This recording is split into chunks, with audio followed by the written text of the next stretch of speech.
genre.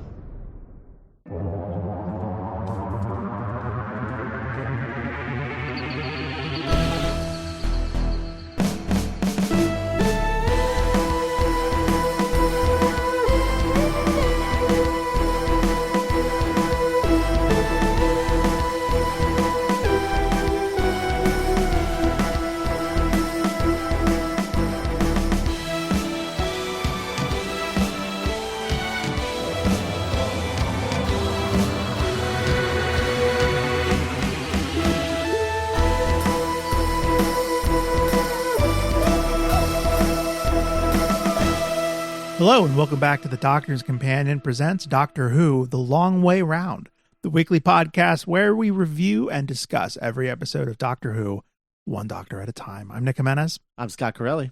And I'm Cass Fredrickson.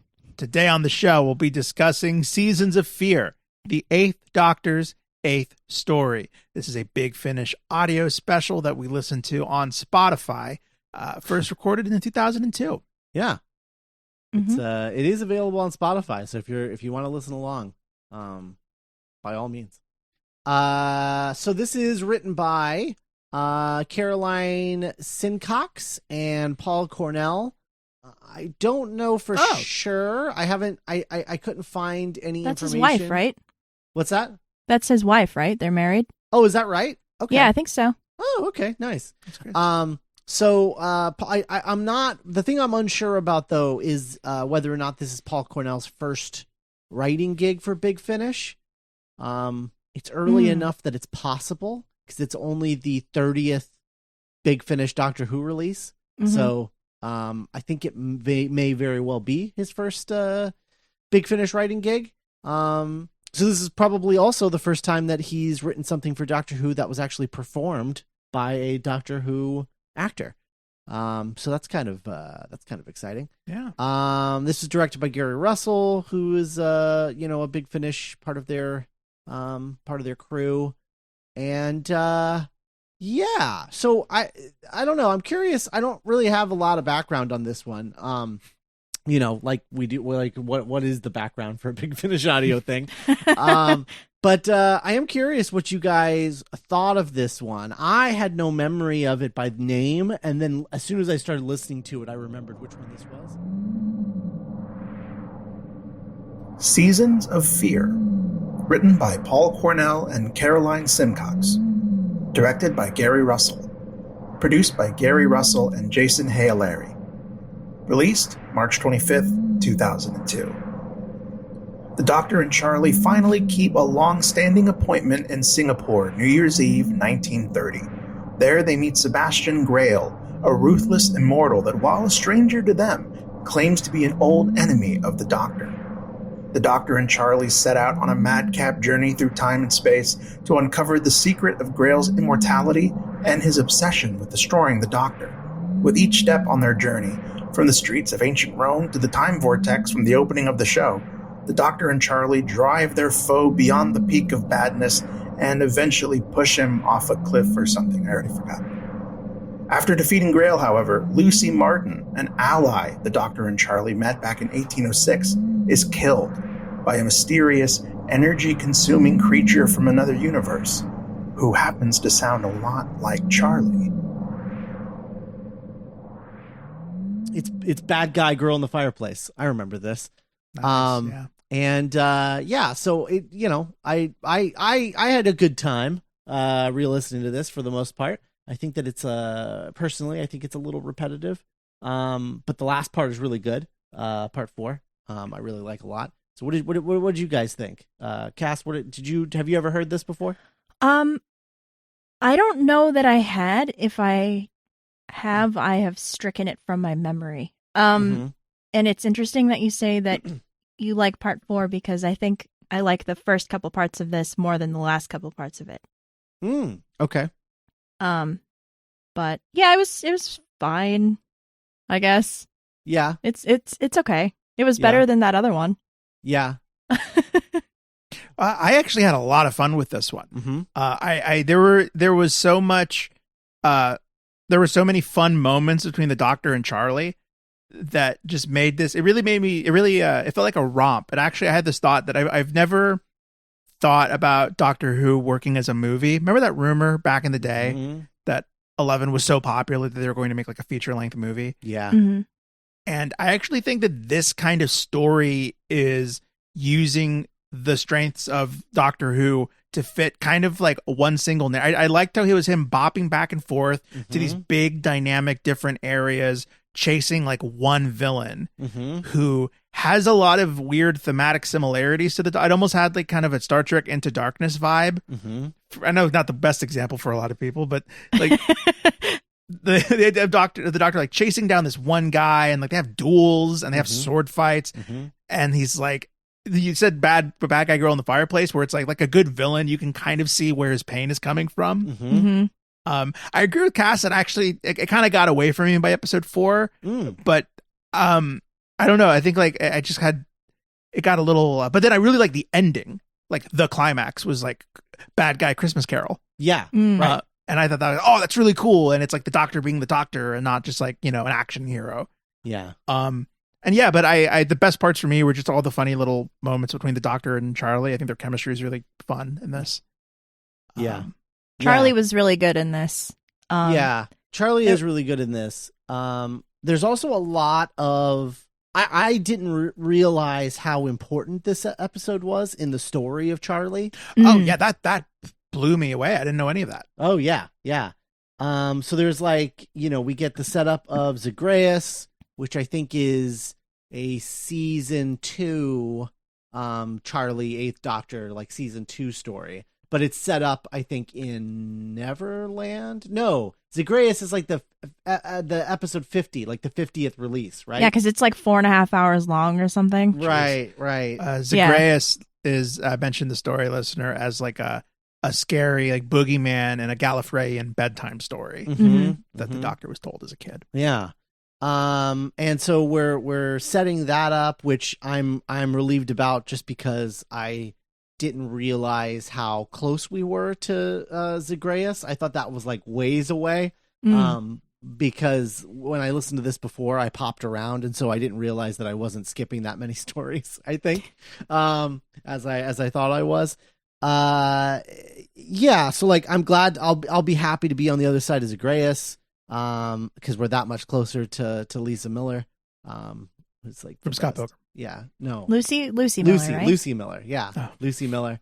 I was thinking, I think you're right. I think I was thinking Scott Pilgrim is where my brain went. But yeah, we're that much closer to Lucy Miller, who's like my favorite. There's a Lucy in this story. There is, not that one. Lucy with an IE. Oh, okay, yeah. I'm into it already. Lucy Bleeding Miller. The Charlie stuff was really good. I liked all of the sort of tie back into her. It's interesting because Charlie really is like the original Impossible Girl. Yeah. The episode opens with the Doctor kind of like having some second thoughts about like, oh my gosh, like I don't regret saving Charlie's life, but like, what if there's a cost that I hadn't thought about? Yeah, to like the timeline. Yeah, and he's also like freaked out about it because he's like, wait, but I save people all the time. Why does this one matter? Like, what is so important about this one? Yeah, I'm also kind of Donna Noble. Yeah. It's I don't know. It's just, it poses some really interesting questions. I really like the villain. I like that the arc that the villain goes through in this. I like that by the time we get to the end of the villain's timeline, this dude who becomes immortal, that, it's by the time we get to the end of it, he's like older than the Doctor. And I think that's really interesting. The idea of like, oh, he started out as just like a regular human who's like, 20, and then becomes immortal. And then by the time you get to the end of his storyline, in part 4, he's like 1400 years old or something like that.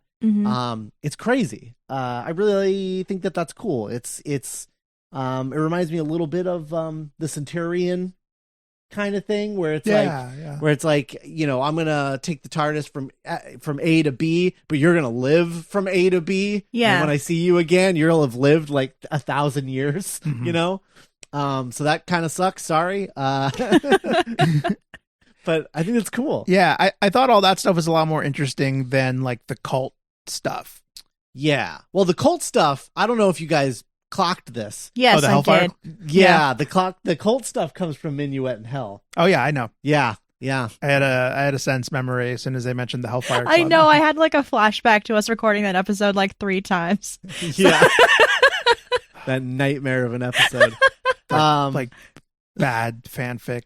Yeah. Like, yeah. Yeah. What if Buffy was in a Hellraiser movie? was in a Hellraiser movie? Yeah. God, what a nightmare. One of the worst Big Finish audios I've ever heard. Yeah. I liked there were a lot of moments where, like, I don't know, 8 was in fine form. Like there was a part where he was just like bats, and he just runs off chasing. Yeah. Yeah. Okay. It should be noted that the hat that he's wearing at the beginning, Uh-huh. I don't know if they said this, but apparently the intention was that he was wearing the Fifth Doctor's hat. Oh, That's what he was wearing. It's like Oh, the Fifth Doctor's like, little bucket hat. yeah, his little bucket hat. Oh with, my like, God, the adorable. red stripe. Yeah, because there's a comic adaptation of this story, and that's the hat that he's wearing. Oh, Ah. cute. And so they get to have like a little bit more of a visual reference there. he says both fantastic and Geronimo in different parts of the story. Mm-hmm. Does. It's funny, the TARDIS wiki that I was looking at, they were like, it was like, he says Geronimo, which becomes a common catchphrase in the 11th Doctor's era, and I was like, I'm pretty sure he said it twice. I think they were trying to make Geronimo happen, but I don't think it ever did. I like Geronimo more than the Fez stuff, but maybe it's because they didn't beat the Geronimo thing that. Yeah, that's true. The Geronimo thing was just, I think the reason it didn't pick up steam is because it's just derivative of Alon-Z, which is vastly superior and feels like that Doctor. Yeah. Whereas Geronimo, It made sense. You know what it is? It made sense at first because it was like he was brand new. right, It made sense in Beast Below because he was having fun. right, But then Beast Below happens. right. It sucks the Geronimo right out of him. No. Sucks the Geronimo. Geronimo. Cass, what did you think of the use of the Nimon? The Nyman. It's Nyman? been so long since I've watched that episode, so like really the only memory of that original episode, Horns of Nyman, is like the dude, the dude with the beard, like our main antagonist. I don't know. He's yeah. As far as the Nyman go though, like I found their voices so I found them really distracting. Mm. And It's a kind word. I don't know, like the filter and they were very, very deep. It was like absurd. So I was just like, I was convinced that it was a generic bad voice filter to disguise that it was the Daleks or something. Oh, the Daleks which were in this. Yeah, that was yeah, yeah. that was weird too. Well, that's a reference to an upcoming story. They accidentally, like, when they're like going through time chasing this guy, they end up in one of their other stories that's coming like 2 stories from great. now. I love that, and I had forgotten. Yeah, the Daleks in Rome. That's boy. yeah, Time of the Daleks. Mambo I think is what Italiano. it's called. Yeah, I can't wait. I had forgotten that Paul Cornell wrote this because I remember you mentioned it last episode. Mm-hmm. Because the whole time, I don't know, this episode is so swift at playing with time travel and in that kind of fun way, like you were saying, like, referencing episodes that hadn't happened yet. Yeah, Mhm. And so it's like, yeah, that playfulness, it kind of pays off all the way to like Twice Upon a Time, Mm-hmm. Yeah, Sure, that sureness of such like a wonky concept, like zipping through time and space. yeah, for sure. I think I admire how ambitious this story is as far as Mhm. like the scope. And I think it's cute that they try to make the Nyman like scary, but ultimately I don't know that it works for me. So looking at the Nyman now, like I am on Scott's computer, they look really cool. They have a really cool design to me.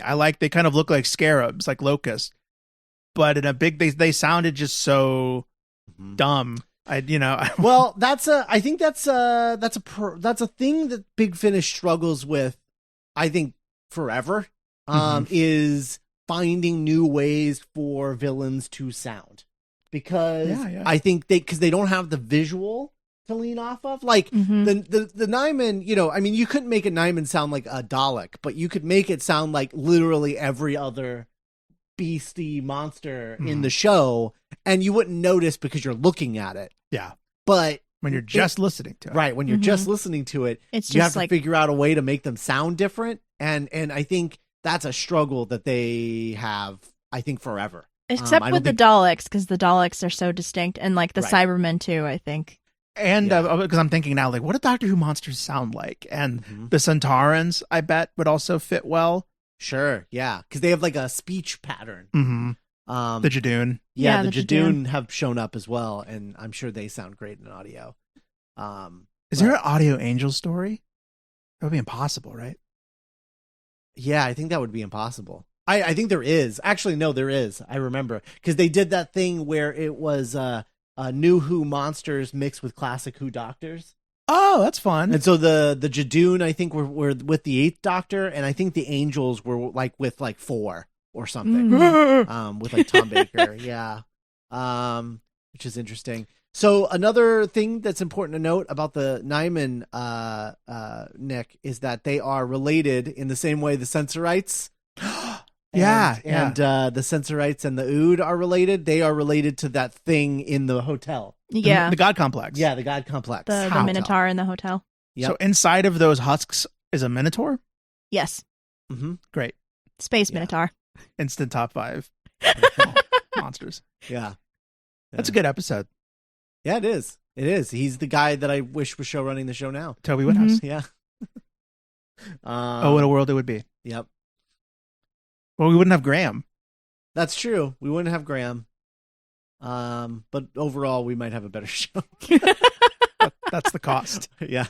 I don't know. That's your doctor. That's my doctor origin story of like, what would I choose? Yeah. He's worth it. Oh, people are worth it. So yeah, I just think that this story is really solid. You know, I don't like it's like a solid, like, you know, 7 or 8 out of 10 kind of story where you're like, yeah, nice, good.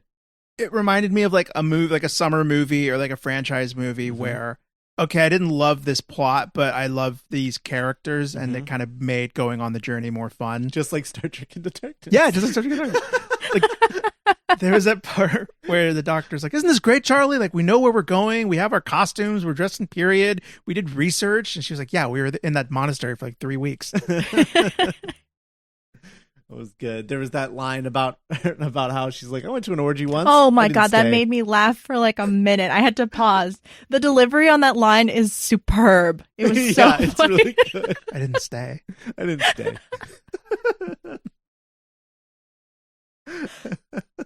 liked that her sword. Like, I liked that she like was like, oh, I'm excited to wear a dress, but I wish I had my cool sword that I picked up in ancient Rome. Yeah. Oh man, yeah, the sword was great. Yeah, I think the reason why it felt a little repetitive to me is because it was a little, you know, it had like an anthology quality to it, with each part being like having its own MacGuffin, all with like a grander, you know, storyline about this guy. Again, you stopped me, Doctor, on my way to meet my glory. It was like a little mini the Master John Pertwee season. Like which, you know, is fine, but I think the reason that it felt repetitive, beyond just the fact that it was like literally repetitive in terms of like what they were doing, it was also, I don't feel like they necessarily used the time periods as strongly as I wish they had in each of those storylines. Like, it really just felt like he was kind of doing the same thing each time, instead of like really leaning hard into that time period and the things that you could only do in that time period. And like leaning into that and finding the best story to tell within that time period, using the time period the best way. It really just felt like, oh, and now we're in Rome, and now we're going to have an adventure that we could have literally had anywhere at any time, you know? And I think that bothered me a little bit. I just wish that they had better use of that, I guess. You know what it makes me think of is like kind of similar to what we were talking about with the creatures, is visually, Mhm. Like I keep mentioning if this was like a feature length thing or whatever, is like I mean, it literally was. that's true.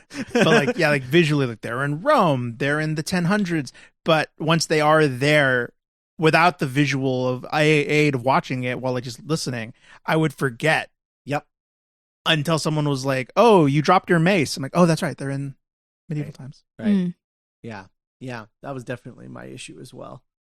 Our imaginations aren't powerful. Yeah. They need to continuously be powered by more references to it, to the thing. Dragon. Or our imagination batteries get dried out and we lose track of where we are. Yeah. I think it's a cool idea for a story. I think it's interesting that Paul Cornell and Caroline beat Stephen Moffat to this this kind of story Mhm. by like 10 years. No, not quite 10 years, like 5 years. But yeah, I just think that's interesting because this is like 2001. Wouldn't that be 2002, 10 years though? Because Matt's. Oh no, yeah. Because when did Girl in the Fireplace air? 2006. 2006. See, I always forget. I always forget about Girl in the Fireplace. You literally know. talked about it earlier, like 20 minutes ago. It's just in one ear out the other. Mhm. Yeah, apparently Yeah. They have the horse though, Mickey the horse. Mhm. that's true. Madame de Pompadour. Yeah. Very true. I don't know. Oh, we kind of get like the scope of the Hellfire Club in this, Mm-hmm. because when we get back to the doctor's like, yeah, they're like not as popular. Oh, so I'm not. Did you guys notice how they Charlie references Benjamin Franklin as being a president? A of the United president, States? yeah. Yeah. Yeah, that's part of the ongoing story of this. Oh, is that like her continuity? Yeah, so like Spider-Verse? So he plucked her out of time, and the ramifications of that is that history is changing. Okay, Yeah. cool. Like all around, all through time, Oh. not just from her period forward, but also backward. Yeah. Yeah. But So, he the- goes along with it though. Like he doesn't question it when she says the American president. Yeah, he's like, oh, that's right. You bet you could be interesting when you were president then. He was a Mhm. magician, Charlie. Yeah, well, because he says also later she was like, after Grayle, how did Grayle? he say his? No, not Grayle. His younger self had like Oh. a different name. It was like Grale. Yeah, it was literally like that. It was because Was it's this the spelled Roman? differently too. Yeah, Okay, the, yeah. the young Roman version is yeah, like yeah. Gralae, and then his older version is like Grayle, which also it's a super obvious name for what he is, but I respected it. Yeah. Being called like Grail, like The Holy Grail. like the fucking like the Grail. I think that was fun. The doctor gets stabbed a lot in this one. Yeah. Yeah, he does. He throws somebody off. He throws him off of a castle, or a bridge. or Loses his something shirt like a couple times. I think that was also the thing that I was just like, I don't know why you're questioning this really. Because when the doctor has like that crisis of like faith, like I wanted to kill him, like I hated him, and I'm just like, how many people have you killed, doctor? Like, come on.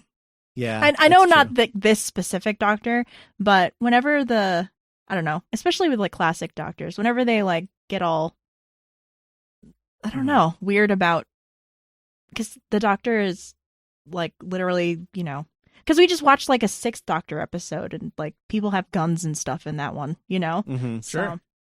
Yeah, no, I don't know if I told you this, Cass, but I was rewatching Magician's Apprentice, which is familiar, hmm and no spoilers for that, but the doctor is faced with this like, do you dare kill this entire race, doctor? And like, he has. hmm Yeah.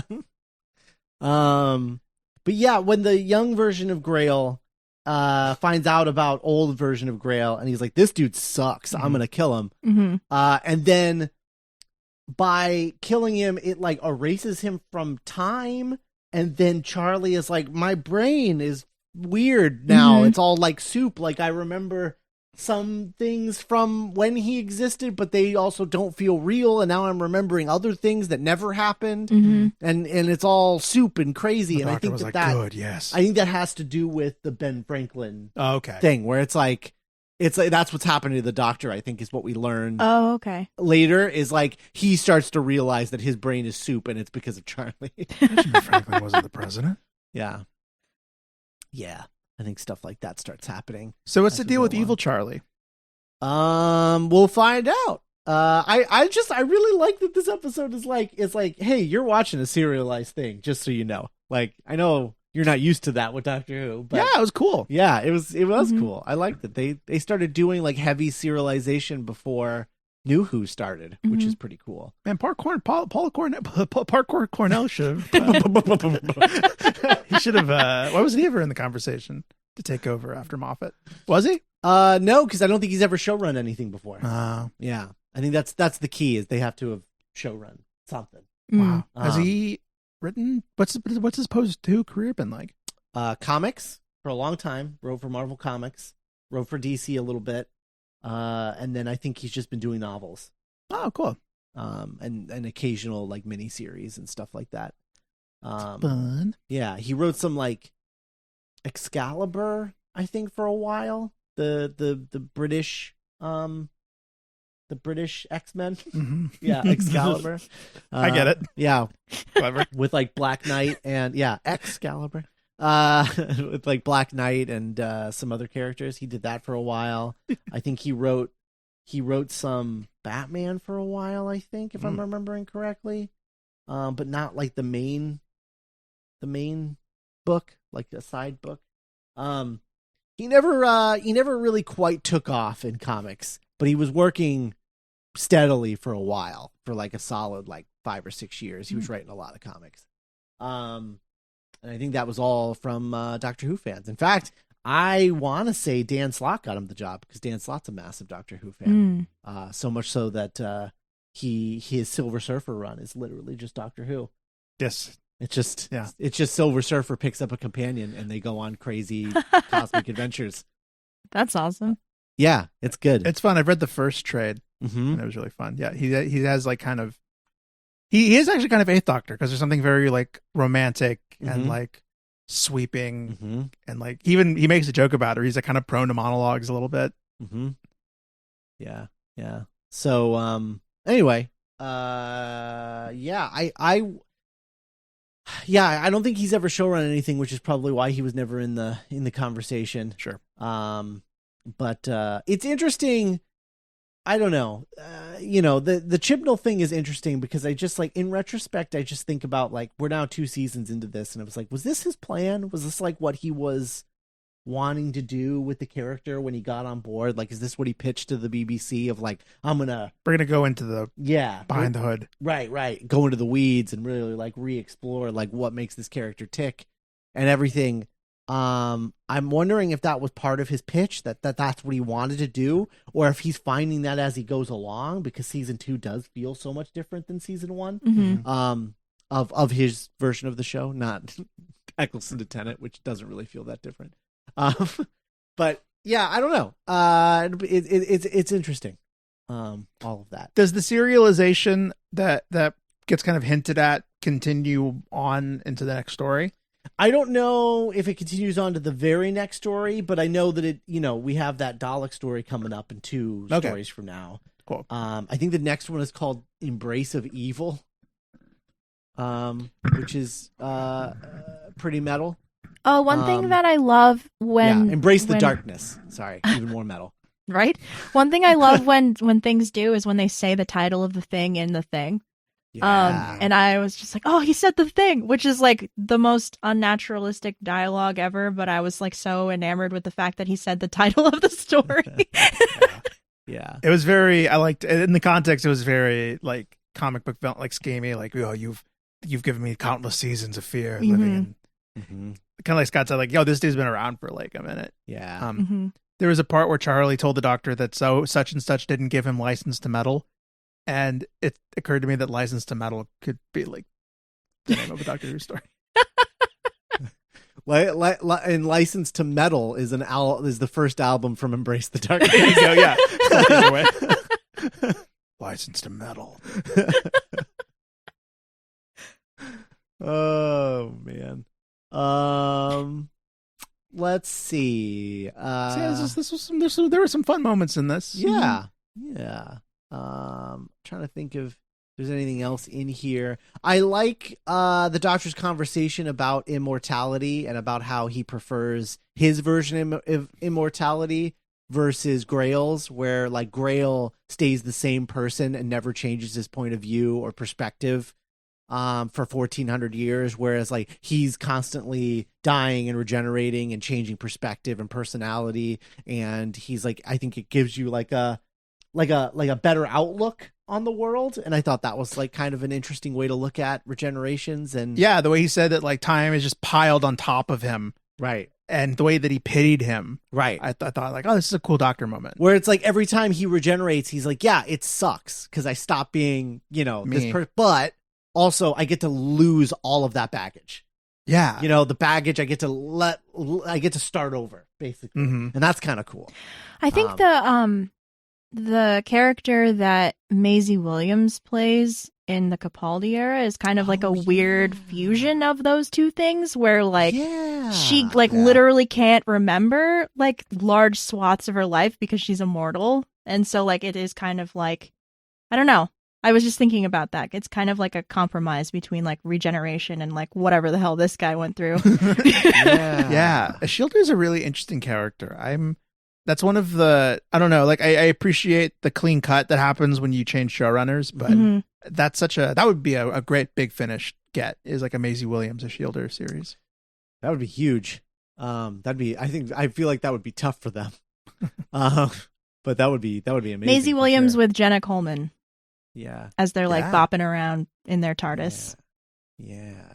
Do you know? And then Bill shows up. Did you I don't know if you guys saw this. So some guy wrote an article, and literally just some guy, like it's not anything official, but he was like he was posing the question of like, what if, it sounds like Chibnall is struggling with getting a full season out every year, right? Like it's tough for him. And I mean, you look at Broadchurch, and it's like, yeah, Broadchurch came out like every like 2 or 3 years or something, and it was like 3 seasons.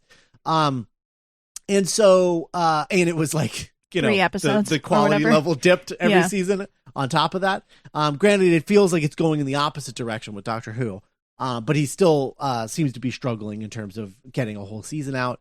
The episode numbers are shrinking each season, stuff like that. Those are the factors for sure. But... Right. Oh yeah, I'm sure. Absolutely. With the but it's still it's still been a thing that for people sure have noticed. And so somebody was posing the question like, what if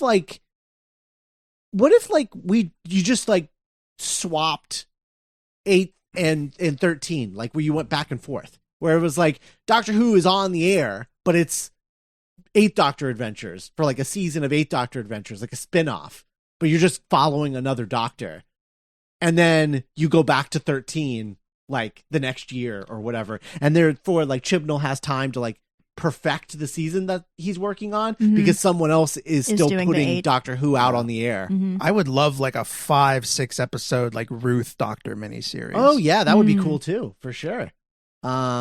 Just to find more stuff about kind of similar to like if you look at what Marvel or Star Wars are doing, where you have these shows that are taking place in different corners of this big universe that we have, and the audience understands like, okay, this is the Doctor, but I know this is Ruth and this is a different character, and I want to she's really freaking cool, so I want to see a cool little mini adventure that she goes on, like a mini series. Or like a Shielder. But apparently in this article that I was reading, and granted it was just this article that I was reading, I didn't dig too deep into this, but I think it's interesting, the idea of it. Apparently there was so like when Moffat and Matt Smith were like waffling back and forth in terms of like regenerating him, right? Where like Matt Smith was like, I kind of don't want to do this, like it's taking up a lot of my time, I want to like explore other roles and stuff. And so as they were like waffling back and forth on that, BBC apparently suggested like, hey, what would you think about bringing the 10th Doctor back and having them like alternate episodes so that they're both only doing half a season? And like for a while, like David Tennant was on board, was like, yeah, I'd come back to do that. Sure. and they were like thinking about maybe doing it, and then ultimately went with the 12th Doctor instead. But like apparently that was like a thing that was up in the air. And I don't know if you remember this, but do you guys remember that rumor that 11 was going to regenerate back into 10 because he was at the end of, they were saying like, oh, he's at the end of his timeline, his lives, and so he's going to regenerate backwards now. What? And regenerate back into being 10. Weird. Yeah. Crazy. I remember that being a rumor and me rolling my eyes and being like, wow, that's so stupid. But apparently it might have had a basis in something. Yeah. They just didn't understand what they were talking about specifically. I don't know. Yeah, in the aftermath of the Timeless Children, it feels like that's never been more of like a natural extension. Yeah. If you are going to blow up the universe to where like it doesn't matter what the number is anymore. Yeah. Then like, it's like bopping around. Yeah. And doing something like we've been talking about, being able to do like a Jules Verne series. Yeah. Or like this or that. Or one thing that we've talked about before of like just doing a season where every episode is some filmmaker, writer, like Peter whatever's Jackson, perfect idea of Doctor Who. They cast their doctor, they cast their companion, and then they go on like the perfect adventure. And it's just one episode, and it's like a 6-episode anthology series where each episode is a different doctor with a different companion, ran by a different like showrunner. Yeah, like a Jane Goldman penned episode. Yeah, that'd be cool. Especially where like nothing makes sense and nothing matters anymore. With the show after like post Timeless Children, where it's just like, yeah, I mean, who knows where in the timeline Ruth exists, you know? Right. Yeah. We don't know. We don't even know where she exists as the Doctor. Is it afterwards? Is it before? And I think that's really interesting. I don't know. I read that today and I was like, wow, that's so weird. Like the idea of doing the 8th Doctor was interesting on its own, like an interesting just like thought experiment. But then like thinking about the idea of like the 10-11 season and like then you talking about the Root thing, it's like it's I don't know, it's really interesting. Also the anthology thing would be cool because they're obviously running out of people to show run Doctor Who. Like they're running out of people with show running experience. Bringing in people who've never showrun to do one episode is way different than doing a whole series. So you could almost use it as like showrunner boot camp. Yeah. Of like, oh, who does this the best? Like a proof of Then concept thing. Right, Yeah. right. And then they could become like the next showrunner. Sort of, yeah, similar to how like, again, kind of if you look at someone like Marvel or something like Marvel, an entity like that, where you have these individuals like James Gunn or John Watts or that are like, hey, this person, not everyone does, but this person seems to work really well in this machine we've built. Let's like keep them in the family. Right. Yeah. Yeah. Cause yeah, I don't know. It feels like whenever we talk about the show, we're like, we love the show, but it's getting long in the tooth, and the way that's been working since 2005 doesn't seem to be working anymore to the extent of making the show as popular as it can be. Right. You know, if that's the goal. Right. I mean, I think it's the goal for every show, right? You would hope. Sure, like yeah. But like, you know, not to say that I wouldn't, you know, there's been really interesting stuff and cool stuff being done with the Jodie Whittaker era. Sure. But nothing seems to result in like big boffo ratings. Oh, right. Yeah, that's true. Well, and I almost think that the problem, the issue is just that like, I don't know why Chibnall is the guy writing the first female Doctor. Do you know what I mean? Where it's like, if it was like a female showrunner, if it was Jane Goldman writing the first female Doctor, I feel like that would inherently be more exciting. Yeah, you know what I mean? and it kind of speaks to like the limits that it seems from the outside looking in that the BBC and Doctor Who have put on themselves, to the kind of talent that they do reach out to. It's like we're back in the John Nathan Turner era of like BBC being like, no one else can showrun this because they're like, it's too crazy. And so like no one else is capable. It's just John Nathan Turner. I do want a special Doctor Who shout out for those of you who are curious. So Russell T Davies has a new show on HBO Max called It's a Sin, about the AIDS crisis, about a group of gay friends and the AIDS crisis and everything. It's really, really, really sad. I've never cried more in watching a show than that, but it's very therapeutic crying. It's like, I love those characters to pieces. It was like an incredible thing. But one of the characters is an actor and gets a gig as a guest star on an episode of Doctor Who. And so there's a scene that takes place like on the set of Doctor Who in the 80s. Oh my Wow. god. And there's like a sign that says like that he's like passing, and the sign is like hold for JNT. Like, oh whoa. And I was like, oh my god. That's cool. Well done, RTD. Yeah. Really, really cool. So, I don't know. I definitely recommend the show. Definitely really great things. But definitely prepare to be sad. Yeah. It's really sad. Do we want to talk about the bit of Stephen Moffat news that came up? Oh yeah. Earlier? While we're at it, sure. While we're talking about showrunners, ex-showrunners doing other stuff. Yeah. Yeah, Stephen Moffat's going to be, is he showrunning or just writing?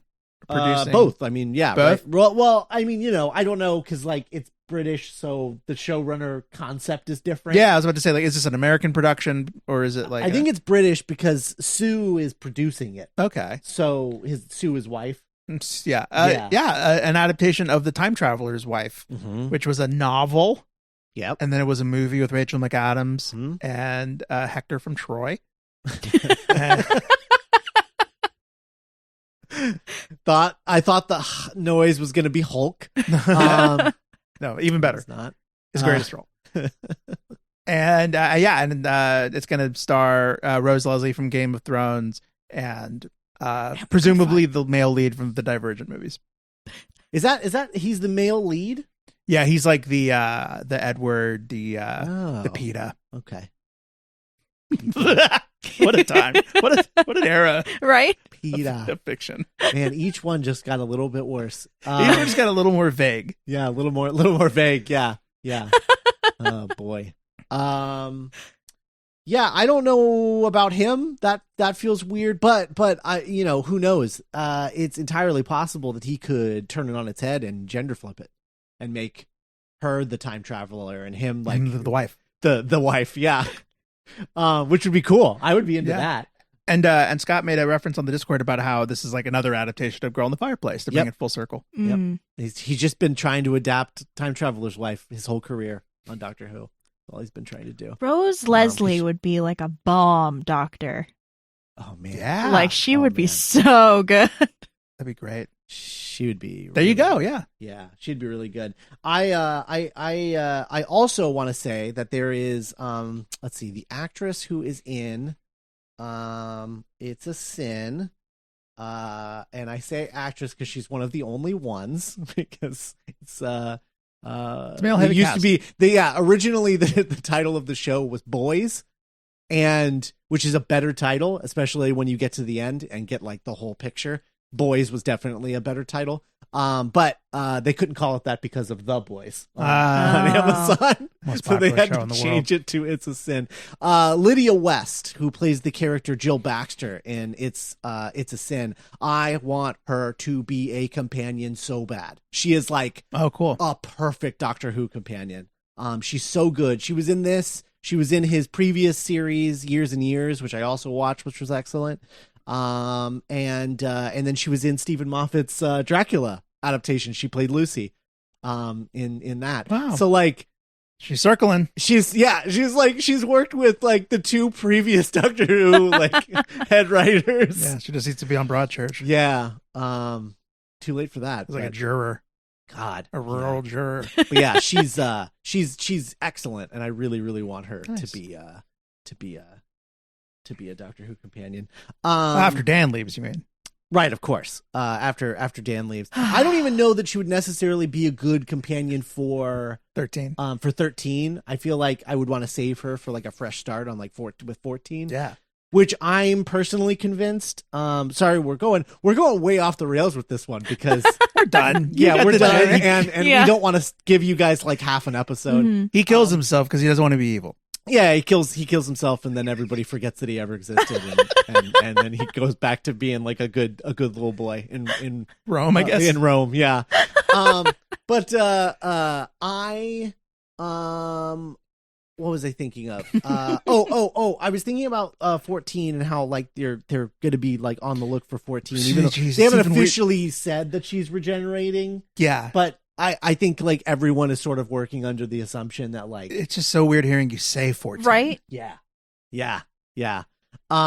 So It doesn't feel real. no, it doesn't. It never does. It always feels like they just started. Mhm. Like 10 and 11 are the only two that I was like, Get out of here. all right, it's time. Wrap it up, old man. Yeah, it's time. Like when 12 regenerated, I was like, wow, already? I feel like we barely got to know him. Mhm. And now 13 is like, I mean, I think it's that. It's because like it took time to get to know them. yeah. Whereas yeah, 10 and 11 were like right out the bat. yeah, They're hot. They got great hair. yeah. They're tiny. Let's do this. But yeah, my theory is that because I think it would be the right way to go would be that with the 14th Doctor, if they go with a male Doctor again, but they go with like a male person of color, Mhm. I think that would be dope. I think that'd be like a really cool Sure. okay, we're gonna switch it up again. There's that Well, one actor. If the What were you gonna pattern say, guys? holds true, because Missy was a woman before the Doctor was, Right. and then the Right. Master was a person of color before the Doctor is. So Right. we'll see. Doctor's always. The Yeah. Doctor's Yeah. always like. One step behind. Mhm. Yeah, because I really want Rahul Kali, who is like used a lot as like a lot of like fan castings of characters. You see him get thrown around for Reed Richards a lot, Mm. and things like that. But I think having watched iZombie, he was like the doctor, the coroner on iZombie, and like her like BFF, the main character's BFF Well, on that that makes show. sense. He's like really charismatic and funny, and like he's got big goofball energy, but he can be serious when he needs to be. Like he's kind of got the perfect Doctor vibe, Mhm. and I think he would be like really really good for that.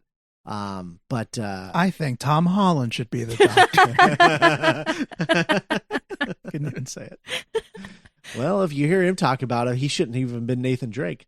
What does that mean? He's talking about like not liking it? Yeah. He Oh, was like- really? yeah, he was talking about. He was like, yeah, I think I messed up. Oh no. Yeah. He's like, I think it was bad. I don't know. I don't. And he's like, I don't. He's like, I don't like what I did on it. I'm regretting having done it. Wow. Well, he's a smart young man. He's probably right. Yeah, and he's like, we'll see what it turns out to. But he's like, I'm a little nervous about it. And I was like, wow, they really can't keep this kid's mouth shut, can they? Not about spoilers, not about opinions. Good for him. Yeah. It's his generation, Scott. Yeah, it's true. Oh man. Seasons of Fear. Seasons of Fear. I don't know. It's good. It's good. It's not great, but It's a it is- fun time. It was Charlie's solid. really Yeah, it's Yeah. solid. Yeah. Yeah. Charlie's just such a fun companion. I could see a lot of our listeners really digging Charlie. Charlie's good. It's just that in my mind, she just always comparing it in my head to Lucy Miller, and I love. Okay. Yeah, I don't have that yet. Yeah, Yeah, I don't know. either. God, I love her so much. I love her so much. Like Lisa Miller. Yeah, true. Lucy Miller's the best. Lucy Bleeding Miller. Anyway, I'm excited to get to that point. All right. Well, is that it? Are we done here? I think so. I guess so. Next week we are back at it with New Who, talking about The Empty Child and the Doctor Dances. Jack Speaking Harkness. of Mhm. Stephen Moffat. Speaking of Jack Harkness. Speaking of LGBTQ. Hmm. Very true. Although, is that in that one, or do they try to present him as straight in that? I one? think no, because he flirts with Rose in that one, and then like Yeah. Russell T's like, "Give me that. I'm gonna write him Yeah. down." Yeah, You idiot. the man is gay. Right? Have you seen him? Yeah. So yeah. So that should be a fun conversation. I haven't watched that one in a really long time. Mhm. It's definitely the Captain Jack episode I've watched the least. Or maybe even the Moffat episode I've watched the least. Yeah, I think it's the Moffat one that I've watched the least. That isn't like, I don't know, Doctor's Wife or something. Sure, one that actively hurts us. Yeah. That actively The Wedding you of mean- River you mean, Song. gives me pain. Yeah. Yeah, I think you said Doctor's Wife, but I think you meant Wedding Wedding River of Song. River Oh Song, yes, right. And Wedding I of even River know Song. what you meant. even Yes, though I- yes, you're right. Yeah, Wedding of River Song is what I meant. I would love. Oh, I want a novelization of Doctor's Wife so bad by Neil Gaiman. that would be so good. He would never do that though. If you wrote one of those little Target books. Yeah, I don't think he would ever waste his time doing that though. Unfortunately, But I would love that. That would be amazing. Absolutely. Especially if you read like an audiobook version. Hello. Because they have audiobook versions. The actress who plays Jackie, I think, reads the Rose adaptation that Russell T. Davies wrote. Oh, Yeah, nice. there were a few. Yeah. There's a few audiobooks on Spotify as well. Mm-hmm. Oh, really? Oh, yeah. I think they're all Big Finish audios, though. Mhm. Audiobooks. Big Finish produced audiobooks. Once you get past Zagreus, I think, in the Big Finish stuff, then it just becomes super spotty and it's just random, it feels like, what's up there. There's like another 50 stories, but they're all random. Oh, it's like more of a grab bag? Yeah, it's more of a grab bag after the first 50. Because I think the first season of Fourth Doctor is up there. That's cool. Like his adventures. Yeah. And that just came out like a couple of years ago, so that was weird. Anyway. Another All right. exciting episode of The Doctor's Companion. Yeah. Empty Child, Doctor Dances, Are You My Mummy, Gas Mask Kid, that whole deal. Yeah. Coming next week. Just And don't forget to head on over to Dueling. Everybody Oh, lives. Sorry. Yeah, just this once. Head on over to duelinggenre.com/support. Become a Patreon subscriber. Help us out. For as little as $1 a month, you get access to our archive podcast. For $3 a month, you get everything else. And we're trying to get 100 Patreon subscribers so that we can get a spinoff show. And that spinoff show could be a Doctor Who show. It's true. It's very true. We've only got 4 episodes left this season of Long Way Around before we take a little break. Hopefully a little break. But yeah, so if you want something in the meantime, that might be, maybe we could do like a spinoff or something during the hiatus. If we hit that goal. I don't know. Just saying, could happen. Maybe. Let us know if that's something that you want by becoming a Patreon supporter. duelinggenre.com/support. We do Dueling Genre Tonight, which is like a news show, an entertainment news show. Each week we do Dueling Genre Versus, which I think by the time you're hearing this is now talking about Batman the Animated Series. And also we do movies. The three of us, along with our good friend Gary Roby, are talking about Batman v Superman Dawn of Justice Ultimate Edition. Woohoo! All 3 hours of it. That's on there. We're going to talk about, and then Zack Snyder's Justice League later, so that we can talk about Cass's favorite character, Spiky. My potential favorite character. I don't know. We'll see. Yeah. We'll see how it goes. But he's shiny. And He is he's sharp. shiny. He's a spiky boy, He's and he hasn't been shiny hugged and in he's 1,000 sad. years. Very true. Just wants Darkseid to be proud of him. All right. Thanks for listening, everybody, and we'll catch you next week. Bye. Good night, 7.